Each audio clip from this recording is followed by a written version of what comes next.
Hello, welcome to my YouTube channel, guys. Once again, I am back with another SQL interview question, and this question is kind of basic, and you can expect this question in any level of interview, okay, whether it's for beginner or intermediate, okay. So the question is, we have to write the SQL query to get the details of all employees who earns more than his manager's salary in a company, and the follow-up question was, we have to count the number of all employee under each manager, okay, in which the manager name and total employee count was in output. Okay, so we have been given one table. The one table is has employee id, name, salary and manager id as their column, and based on this criteria we have to generate two out. Okay, so this type of question where the employee ID and manager ID is given in same table, this can be solved using self join, because this manager ID is referring to the same table in employee ID.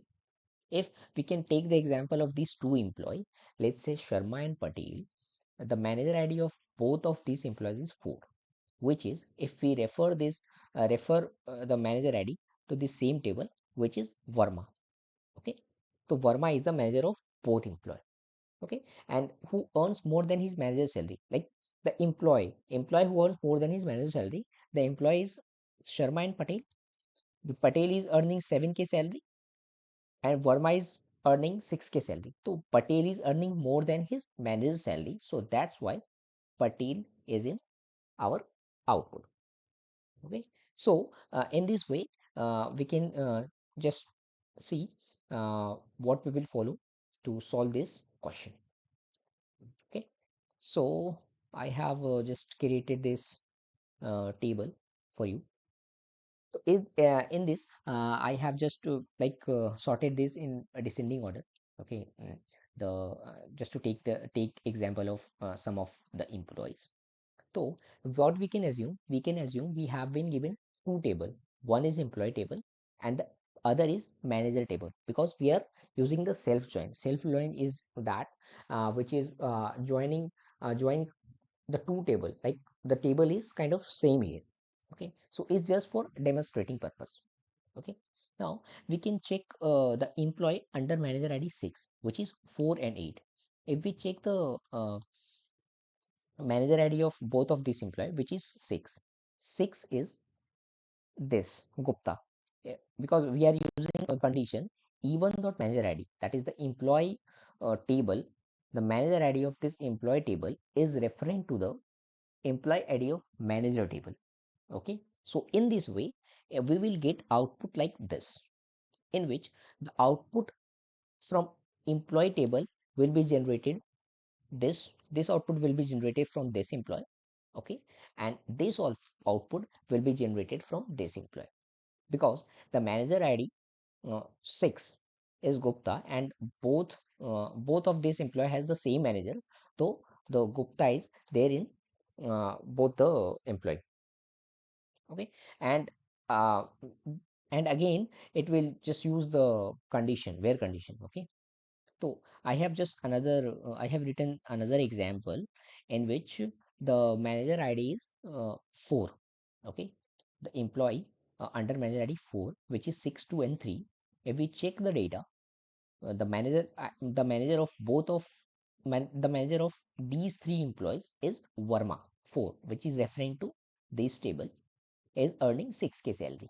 Okay, so this output will be generated from after joining on condition, which is e1 dot manager id is equal to e2 dot employee id.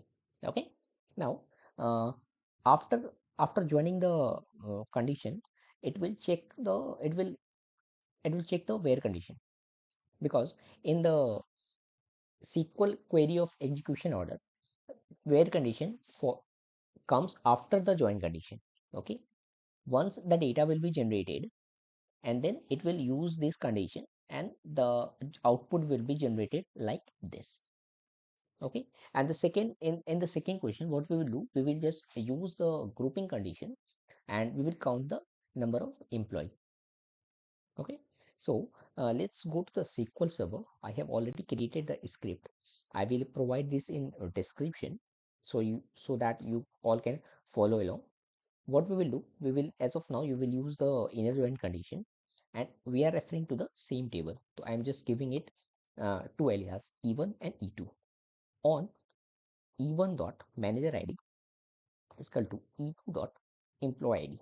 Okay, if we check the data is looking like this, and top of that it will use the where condition, in which where E1 dot salary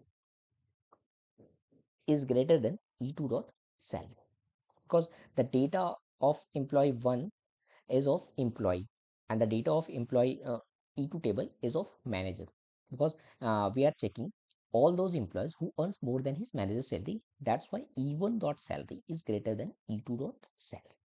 Okay, and then again we will check the output, and whatever you want to uh, get the employee ID or employee name, whichever column we want in our output, we can take that.